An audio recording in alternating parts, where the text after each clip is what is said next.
الله الرحمن الرحیم. درانو پښتنو سلامونه.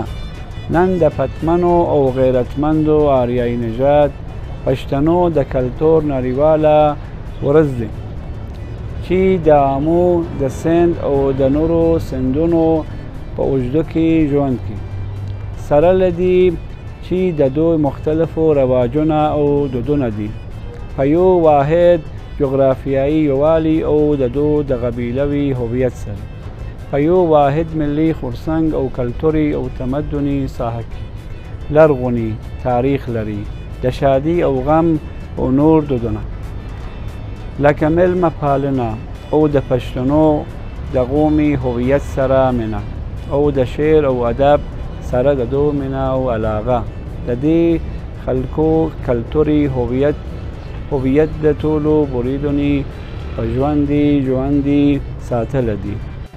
پښتانه شاعران د فارسي شعر و ادب سره د خپلې ژبې په زیر مینه درلوده. د دې یو څرګنده بیلګې د خوشحال خان خټک په دې شعر کې ده چې وایي: فارسی شعر می هم زده سلیقه لرم د دواړو، پښتو شعر می خوش سو هر څوک خپل ګڼي ښاغلي، یا چه کنم چه چاره سازم چی ذکرم ناکراره به که گویم از فراغت چی مزره شو پاره پاره، یا یک لحظه بیا بنشین ما خوش پشه خندک را قربانت سرت گردم چه نور و تخندی.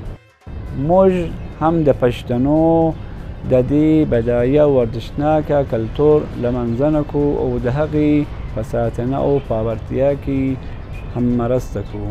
زه به ټولو پښتنو ته د دسترې ورځې مبارکي وړاندې کوم.